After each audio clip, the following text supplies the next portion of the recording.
Assalamualaikum warahmatullahi wabarakatuh. Selamat pagi, selamat siang, selamat malam Pak Riza dan teman-teman. Perkenalkan, nama saya Lenita Fispa Nurdin Nabila dengan NIU 516982 dari Prodi Manajemen Sumber Daya Akuatik. Pada kesempatan kali ini saya ingin menjelaskan materi terkait kelembapan udara. Jadi apa sih itu kelembapan udara? Kelembapan udara ini adalah banyaknya kandungan uap air di dalam udara. Nah, uap air ini berasal dari penguapan air laut, danau, sungai, tanah, maupun transpirasi dari tumbuhan. Nah, semakin tinggi suhu udara, maka semakin besar kemampuan udara ini menampung air. Nah, kelembapan udara ini jadi salah satu unsur penting dalam meteorologi yang menggambarkan jumlah air terkandung di dalam atmosfer pada waktu dan tempat tertentu. Kemudian,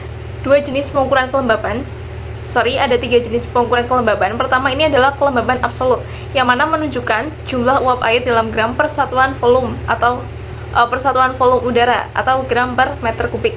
Yang kedua adalah kelembaban relatif. Ini adalah presentasi jumlah uap air yang ada di udara dibandingkan dengan jumlah maksimum uap air yang bisa ditampung udara pada suhu tertentu. Oke. Yang ketiga adalah kelembaban spesifik. Artinya perbandingan massa uap air dengan massa uap kering. Oke, untuk rumus kelembaban udara ini adalah jumlah uap air sesaat dibagi jumlah uap air maksimal dikali 100%. Nah, apabila kelembaban relatif ini mencapai 100%, maka udara berada dalam kondisi jenuh dan siap membentuk embun atau hujan. Kemudian faktor-faktor yang mempengaruhi kelembaban relatif sendiri adalah pertama, suhu udara, di mana ketika udara yang lebih hangat dapat menampung lebih banyak uap air. Yang kedua ada evaporasi, jadi semakin tinggi penguapan, maka banyak uap air yang ditambahkan ke atmosfer. Yang ketiga adalah tekanan udara dan ketinggian. Udara di daratan tinggi ini cenderung memiliki kelembaban yang lebih rendah. Yang keempat adalah angin dan vegetasi. Jadi angin akan mempercepat penguapan dan vegetasi ini akan mempengaruhi transpirasi. Lalu ada dampak kelembaban relatif. Jadi ini berdampak pada cuaca. Jadi kelembaban yang tinggi akan meningkatkan potensi terbentuknya awan dan juga hujan. Kemudian pada kesehatan manusia, jadi ketika kelembabannya itu tinggi, itu lebih dari 80%, ini akan membuat tubuh sulit mendingin lewat keringat. Kemudian dampak terhadap sektor pertanian. Jika kelembaban berlebih, ini akan memicu jamur tanaman. Sedangkan kalau kelembabannya rendah, akan mempercepat penguapan dari tanah. Terus yang keempat ada bangunan. Jadi kelembaban yang tinggi ini akan memicu pertumbuhan jamur dan korosi logam.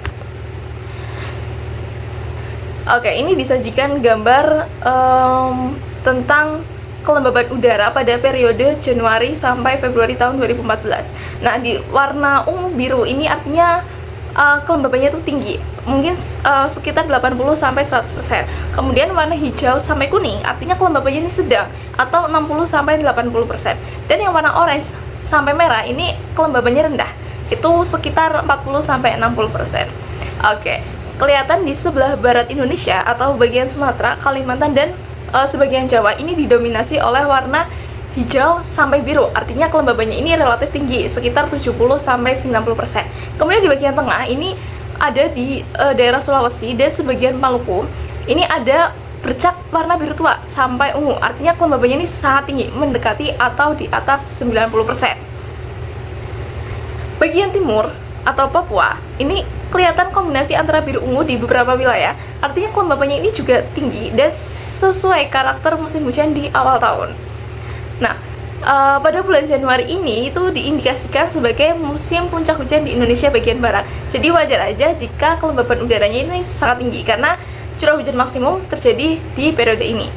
Kelembaban tinggi ini cenderung mendukung pembentukan awan konvektif, awan hujan, badai lokal hingga sistem cuaca besar pada seperti monsun Asia.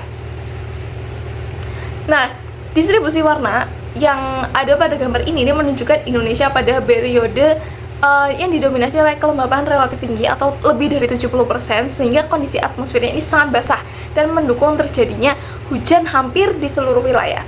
Artinya, pada periode Januari sampai Februari 2014 menunjukkan bahwa Indonesia pada kondisi kelembaban udara yang sangat tinggi sejalan dengan musim hujan yang sedang berlangsung. Ketika kelembaban udara ini tinggi di atas permukaan laut, akan memperbesar terbentuknya awan dan hujan. Hal inilah yang menyebabkan Indonesia